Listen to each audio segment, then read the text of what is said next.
نحمده ونصلي على رسوله الكريم اما بعد فاعوذ بالله من الشيطان الرجيم بسم الله الرحمن الرحيم رب اشرح لي صدري ويسر لي امري واحلل عقدة من لساني يفقهوا قولي۔ قرآن مجید کا آغاز سورۃ الفاتحہ سے ہوتا ہے جو قرآن مجید کی سب سے افضل سورت ہے۔ نبی صلی اللہ علیہ وسلم کسی سفر میں تھے تو ایک آدمی آپ کے پاس اترا۔ وہ کہتا ہے کہ نبی صلی اللہ علیہ وسلم نے اس کی طرف متوجہ ہو کر فرمایا، کیا میں تمہیں قرآن کے افضل حصے کے بارے میں نہ بتاؤں؟ پھر آپ صلی اللہ علیہ وسلم نے اس پر الحمدللہ رب العالمین کی تلاوت کی۔ سورۃ الفاتحہ ایک بے مثال سورت ہے۔ رسول اللہ صلی اللہ علیہ وسلم نے فرمایا، اللہ عز و جل نے ام القرآن فاتحہ جیسی سورت نہ تو تورات میں نازل فرمائی اور نہ ہی انجیل میں، اور یہی سبع مثانی ہے۔ اور اللہ تعالیٰ فرماتے ہیں کہ یہی سورت میرے اور میرے بندے کے درمیان تقسیم شدہ ہے، اور میرے بندے کو وہی ملے گا جو وہ مانگے گا۔ اعوذ باللہ من الشیطان الرجیم بسم اللہ الرحمن الرحیم۔ اللہ کے نام سے ابتدا جو بہت مہربان نہایت رحم فرمانے والا ہے۔ قرآن مجید کی جب ابتدا کی جاتی ہے، آغاز کیا جاتا ہے، تو سب سے پہلے تعوذ پڑھا جاتا ہے کہ میں اپنے آپ کو اللہ کی پناہ میں دیتی ہوں شیطان مردود سے بچنے کے لیے۔ شیطان مردود کبھی بھی نہیں چاہتا کہ انسان سیدھے راستے کی طرف چلے، اور قرآن کا راستہ ہی سیدھا راستہ ہے۔ نبی صلی اللہ علیہ وسلم کا دیا ہوا راستہ ہی دراصل سیدھا راستہ ہے، لیکن شیطان کبھی بھی یہ نہیں چاہتا کہ ہم اس قرآن سے ہدایت پائیں۔ اسی طرح جب ہم اعوذ باللہ پڑھتے ہیں تو اس کا ایک صیغہ اعوذ بکلمات اللہ بھی ہے، یعنی ایک تو ہے اعوذ باللہ اور ایک ہے اعوذ بکلمات اللہ، کہ میں اللہ تعالیٰ کے سارے کلمات کے ساتھ اللہ کی پناہ میں اپنے آپ کو دیتی ہوں۔ کیونکہ آپ دیکھیے کہ اللہ سبحانہ تعالیٰ کی جو مختلف مخلوقات ہیں، ان میں سے یعنی شیاطین تو بری مخلوق ہیں، لیکن اس کے ساتھ ساتھ فرشتے جو ہیں وہ اچھی مخلوق ہیں۔ تو انسان کو ایک طرف جہاں شیطان بہکاتا ہے تو وہاں دوسری طرف فرشتہ اس کے دل میں اچھا خیال بھی ڈالتا ہے، اور فرشتے جو ہیں وہ ہمارا دفاع بھی کرتے ہیں۔ تو اس لیے اللہ سبحانہ تعالیٰ کی مدد کے ساتھ قرآن کا آغاز کرنا چاہیے۔ بسم اللہ الرحمن الرحیم سے اللہ کا نام لے کر جو کہ بہت مہربان نہایت رحم فرمانے والا ہے۔ الحمدللہ رب العالمین الرحمن الرحیم مالک یوم الدین ایاک نعبد و ایاک نستعین۔ سب تعریف اللہ تعالیٰ کے لیے ہے جو تمام جہانوں کا رب ہے، نہایت مہربان ہے، بار بار رحم فرمانے والا ہے، بدلے کے دن کا مالک ہے۔ ہم صرف تیری ہی عبادت کرتے ہیں اور صرف تجھ ہی سے مدد چاہتے ہیں۔ سورۃ الفاتحہ کی اہمیت کی ایک وجہ یہ بھی ہے کہ یہ سب سے زیادہ نفع مند دعا پر مشتمل ہے۔ ابن تیمیہ کہتے ہیں کہ جب میں نے غور کیا کہ سب سے نفع مند دعا کون سی ہے، تو بس وہ اللہ کی رضا کے کاموں پر مدد مانگنے کی دعا ہے کہ اللہ اپنی پسند کے کاموں پر ہماری مدد فرما۔ پھر میں نے سورۃ فاتحہ کی اس آیت ایاک نعبد و ایاک نستعین میں اس دعا کو پا لیا، اور اس میں دراصل انسان اللہ کی عبادت کی بات کرتا ہے کہ اللہ میں تیرا بندہ ہوں، تیری عبادت کرتا ہوں، تیری عبادت کرنا چاہ رہا ہوں۔ اور جیسا کہ آئندہ رمضان آ رہا ہے تو اس میں ہم عام دنوں سے زیادہ انشاءاللہ اللہ تعالیٰ کی عبادت کریں گے۔ تو یہ عبادت جو ہے یہ اللہ سبحانہ تعالیٰ کی محبت کا نام ہے، یعنی عبادت کے 3 ارکان ہوتے ہیں، جن میں سب سے پہلا رکن جو ہے کمال درجے کی محبت ہونا۔ والذین آمنوا اشد حبا للہ، وہ لوگ جو ایمان لائے اللہ کی محبت میں سب سے زیادہ شدید ہوتے ہیں۔ دوسری بات یہ ہے کہ کامل درجے کی امید ہونا، وَيَرْجُونَ رَحْمَتَهُ، کہ وہ اس کی رحمت کی امید رکھتے ہیں۔ اور تیسرے اللہ تعالیٰ کا کامل خوف ہونا، یعنی یہ 3 چیزیں انسان کے اندر ہوں تو انسان عبادت گزار ہوتا ہے۔ اللہ کی محبت، اللہ کا خوف اور اللہ سے امید بھی۔ اور اللہ تعالیٰ کے علاوہ کسی اور کی عبادت کرنا جائز نہیں، اور عبادت اللہ کا حق ہے۔ اور ایاک نستعین کا مطلب ہے کہ ہم تجھ سے مدد چاہتے ہیں۔ تو جب نبی صلی اللہ علیہ وسلم نے فرمایا کہ جب تم مانگو تو اللہ سے مانگو، اور جب تم مدد چاہو تو اللہ سے مدد چاہو، کیونکہ دراصل اللہ ہی ہر چیز پر قادر ہے اور وہی انسان کو مدد دے سکتا ہے۔ جہاں تک اللہ عز و جل کی مخلوق کے علاوہ صرف اللہ سے مدد طلب کرنا ہے تو یہ اس لیے کیونکہ بندہ اکیلا اپنے فائدوں کے حصول اور اپنے نقصانوں کو ہٹانے سے عاجز ہے۔ یعنی اگر میں چاہوں کہ میں اکیلی ہی اپنے فائدے حاصل کر لوں یا جو بھی کوئی نقصان دہ چیز ہے یا تکلیف دہ چیز ہے اس سے چھٹکارا پا لوں تو یہ میرے بس کی بات نہیں ہے، کیونکہ انسان کی دین کی مصلحتیں ہوں یا دنیا کی فائدے کی چیزیں ہوں، اللہ کے سوا اس کی مدد کوئی بھی نہیں کر سکتا، اور جس کی مدد اللہ کرے اسی کو مدد حاصل ہوتی ہے، اور جس کو اللہ چھوڑ دے اس کی پھر کوئی مدد کرنے والا نہیں ہوتا، وہ بے یار و مددگار ہو جاتا ہے۔ اسی لیے ہم کہتے ہیں لا حول ولا قوت الا باللہ، کہ کوئی توفیق نہیں مل سکتی، کوئی قوت نہیں ہوتی مگر اللہ کے ساتھ، یعنی ہمارا حال بدل نہیں سکتا، یعنی حال سے بھی ہے، یعنی لا حول، حال کی کوئی تبدیلی نہیں ہو سکتی، ایک حال سے دوسرے حال میں ہم نہیں جا سکتے، اور ہمارے اندر کوئی قوت بھی نہیں ہے مگر یہ کہ اللہ ہی کی دی ہوئی قوت اور اللہ ہی کی دی ہوئی طاقت سے انسان کے حالات تبدیل ہو سکتے ہیں۔ یعنی ہماری زندگیوں میں کئی مسائل ہوتے ہیں، کبھی بچوں کے مسائل، کبھی رشتہ داروں کے مسائل، کبھی اور مالی مسائل، یعنی کئی طرح کی چیزیں انسان کو پریشان کرتی رہتی ہیں، لیکن انسان کی اس ساری حالت کو کوشش کے باوجود بھی بعض اوقات خود سے انسان یا دوسرے لوگ، ہمارے ماں باپ، ہمارے شوہر، ہمارے بچے مل کے اس کو تبدیل نہیں کر سکتے۔ آپ نے دیکھا ہوگا جب انسان پریشان ہوتا ہے تو کبھی کسی کے پاس جاتا ہے، کبھی کسی سے دکھ بیان کرتا ہے، کبھی کسی سے مشورہ کرتا ہے، لیکن ساری باتیں کر کے چھوڑ دیتے ہیں، ہوتا ہوا تھا کچھ نہیں۔ ایسے میں انسان کو ٹھیک ہے مشورہ کر لینا چاہیے، مدد لینی چاہیے، لیکن اللہ سبحانہ وتعالیٰ سے ہی اصل میں مدد لینی چاہیے اور خوب خوب دعائیں کرنی چاہیے۔ اور اگر یہ کلمہ بھی بار بار انسان پڑھتا رہے نا، ایاک نعبد و ایاک نستعین، کہ صرف تیری ہم عبادت کرتے ہیں اور تجھ سے ہم مدد چاہتے ہیں، تو انشاءاللہ اللہ کی مدد آئے گی۔ بندہ کس کس کام میں اللہ کی مدد کا محتاج ہے؟ اپنے روزمرہ کے مسائل کے حل کے لیے تو محتاج ہے ہی، اپنی خوراک کے لیے ہے، اپنے لباس کے لیے ہے، اپنی رہائش کے لیے، اپنی سب چیزوں کے لیے تو ہے ہی، لیکن خاص طور پر اللہ کی عبادت کے لیے ہم سب سے زیادہ اس کے محتاج ہیں کہ ہم اس سے مدد مانگے۔ تو انسان اللہ تعالیٰ کے احکام بجا کے نہیں لا سکتا جب تک انسان کو اللہ کی مدد حاصل نہ ہو۔ برائی چھوڑنا چاہتے ہیں، اپنی کوئی بری عادت چھوڑنا چاہتے ہیں تو ہم اس کو چھوڑ نہیں سکتے جب تک اللہ کی مدد ہمیں حاصل نہ ہو۔ اسی طرح دنیا میں ہماری جو تقدیر ہے، اس تقدیر میں جو غم لکھے ہیں ان غموں سے چھٹکارا نہیں پا سکتے جب تک کہ اللہ کی مدد حاصل نہ ہو۔ تو اس لیے بہت ضروری ہے کہ ہم دنیا کے معاملات میں بھی اللہ کی مدد لیں، اور پھر موت کے وقت، یعنی موت کے وقت کی جو سختیاں ہیں اور قیامت اور برزخ یعنی قبر کے عذاب اور قبر سے متعلق جو مشکلات ہیں اور قیامت کے دن کی جو ہولناکیاں ہیں، ان سب میں بھی ہمیں اللہ سے مدد لینی چاہیے۔ ان سب کاموں میں اللہ عز و جل کے سوا کوئی بھی مدد کرنے کی طاقت نہیں رکھتا۔ تو جو شخص اللہ کی مدد طلب کرنے کا حق ادا کرتا ہے تو اللہ تعالیٰ ان کاموں میں اس کی مدد بھی کرتا ہے۔ اہدنا الصراط المستقیم، تو ہمیں سیدھا راستہ دکھا، کیونکہ ہدایت سب سے بڑی ضرورت ہے جو انسان مانگتا ہے اللہ تعالیٰ سے۔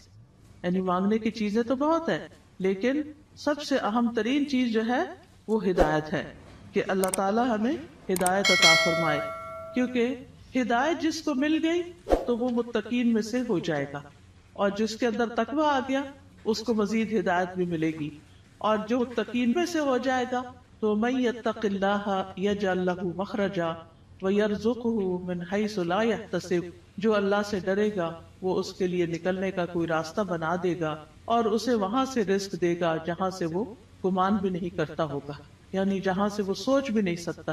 تو اس لیے انسان کو ہدایت کی ضرورت ہے اور ہدایت اللہ سے مانگتے ہی رہنا چاہیے۔ آپ دیکھیے کہ حیرانی کی بات ہے کہ دن میں 5 نمازوں کی ہر رکعت میں ہم سورۃ فاتحہ پڑھتے ہیں، سورۃ فاتحہ کے اندر ہم اللہ سے ہدایت ہی مانگتے رہتے ہیں کہ اللہ تو ہمیں ہدایت دے دے، ہمیں ہدایت دے دے، یعنی انسان کو مل بھی جائے تو بھٹکنا بڑا آسان ہوتا ہے، دل کا ٹیڑھا ہونا بڑا آسان ہوتا ہے. تو اس لیے بہت ضروری ہے کہ ہم سب دل لگا کے یہ دعا کرتے رہیں. نبی صلی اللہ علیہ وسلم ایک اور دعا بھی کرتے تھے، اللہم انی اسألک الہدی والتقی والعفاف والغنی، کہ اے اللہ میں تجھ سے ہدایت، تقوی اور پاک دامنی اور دل کا غنا مانگتا ہوں. اسی طرح ایک اور دعا ہے، اللہم اہدنی وسددنی، اے اللہ تو مجھے ہدایت عطا فرما اور سیدھا رکھ، یعنی درست رکھ کہ ادھر ادھر نہ ہو جاؤ.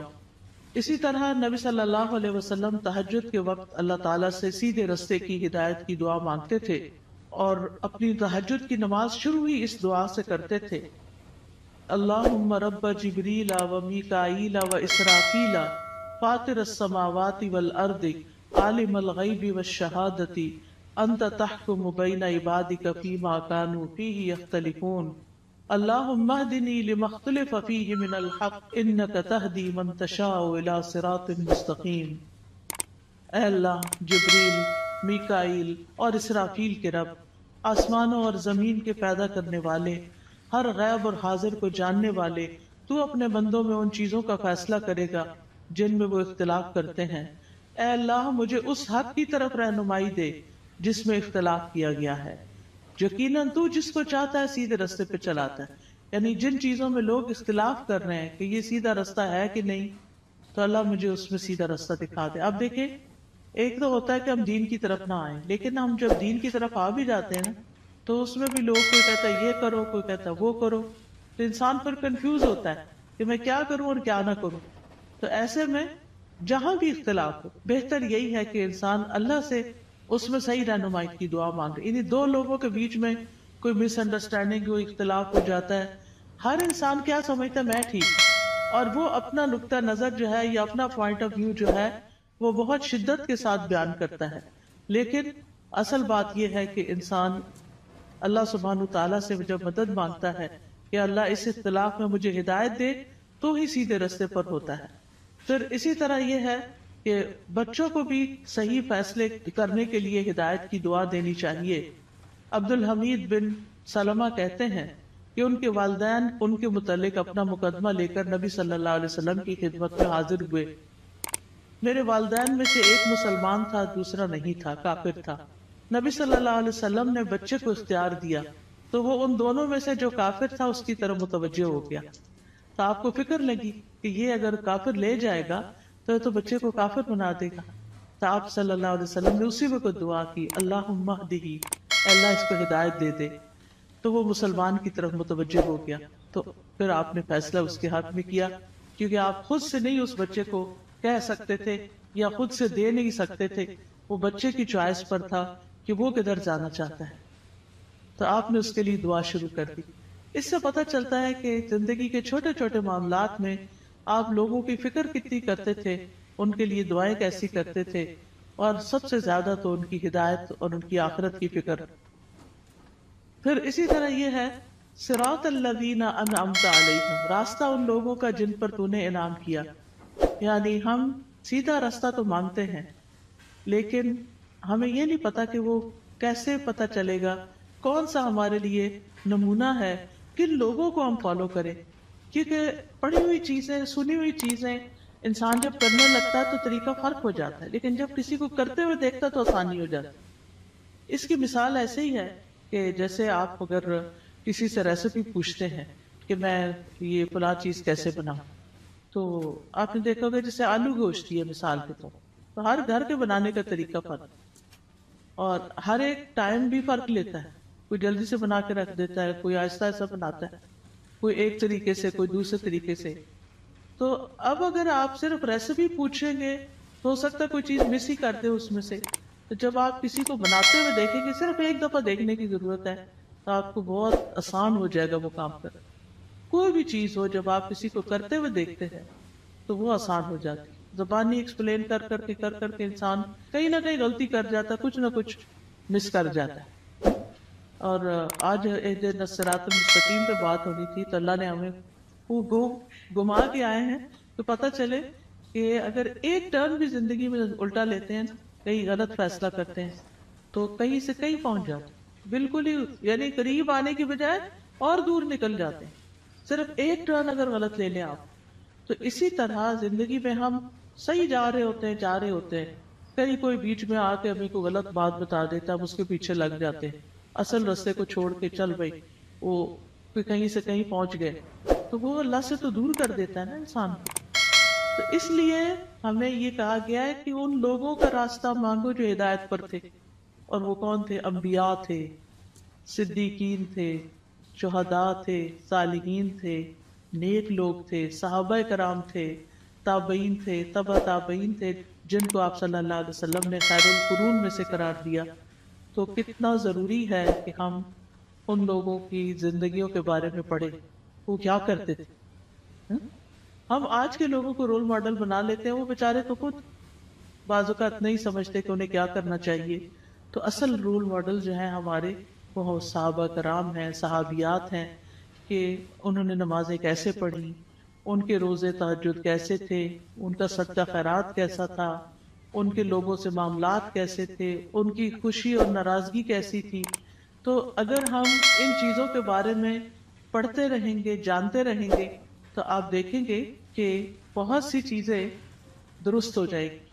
یعنی اپنی غلطیاں بھی نظر آئیں گی اور جو اچھے کام ہیں وہ بھی، اور ان کی زندگی کے واقعات اور حالات بہت موٹیویشنل بھی ہوتے ہیں.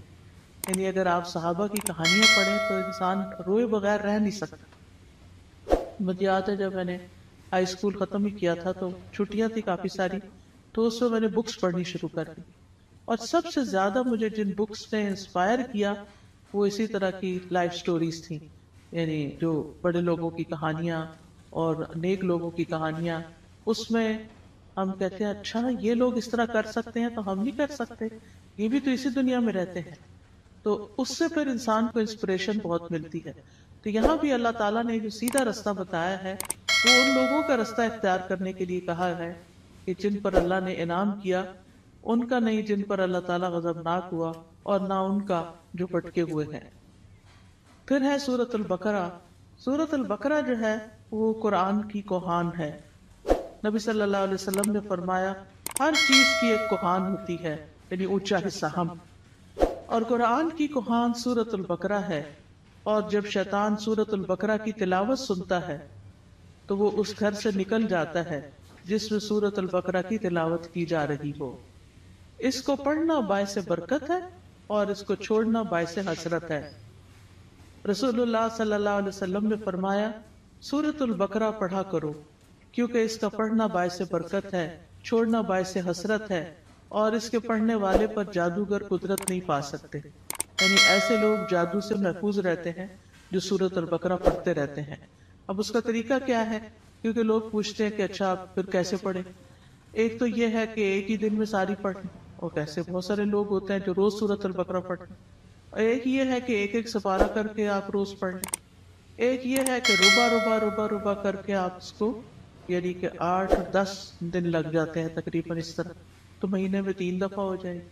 ایک یہ ہے کہ روزانہ آپ ایک صفحہ پڑھ لیں، اور جب تک وہ صفحے سارے ختم نہیں ہوتے تو اس طرح روزانہ آپ یعنی یا نماز میں یا دیکھ کے یعنی پڑھتے رہیں. یعنی سورۃ البقرہ کے ساتھ اپنا تعلق قائم رکھیں تو اس کا فائدہ یہ ہوگا کہ جادوگر اثر نہیں کر سکے. کیونکہ جن لوگوں پہ کوئی جادو کی شکایت ہوتی ہے نا، جب وہ بےچارے ایک دفعہ اپنا توڑ کر آتے ہیں، جب ان کو پتہ چلتا ہے توڑ ہو گیا تو دوبارہ کر دیتے ہیں، پھر دوبارہ کر دیتے ہیں. تو اس لیے پروٹیکشن بڑی ضروری ہوتی ہے، اور سورۃ البقرہ جو ہے اسی میں سے ہے. ابو ہریرہ رضی اللہ عنہ سے روایت ہے کہ رسول اللہ صلی اللہ علیہ وسلم نے فرمایا تم اپنے گھروں کو قبرستان نہ بناؤ، کیونکہ شیطان اس گھر سے بھاگ جاتا ہے جس گھر میں سورۃ البقرہ کی تلاوت کی جاتی ہے. پھر آیت نمبر 1 ہے سورۃ البقرہ کی، الف لام میم ذالک الکتاب لا ریب فیہ ھدی للمتقین. یہ کتاب ہے جس میں کوئی شک نہیں، ہدایت ہے متقی لوگوں کے لیے. قرآن جو ہے وہ شکوک و شبہات سے پاک کتاب ہے، یعنی ایسے علم پر مبنی ہے جو یقینی ہے، جو سب سے سچی بات ہے، اس کی ہر بات ہی سچی ہے. کون ہے متقین؟ الذین یؤمنون بالغیب ویقیمون الصلاۃ ومما رزقناہم ینفقون. جو غیب پر ایمان لاتے ہیں، نماز قائم کرتے ہیں اور جو رزق ہم نے ان کو دیا ہے اس میں سے وہ خرچ کرتے ہیں۔ تو ایمان بالغیب جو ہے یہ دل سے تعلق رکھتا ہے۔ نماز قائم کرنا جسم کا حصہ ہے اور مما رزقناہم ينفقون مال کا حصہ ہے، یعنی حقوق العباد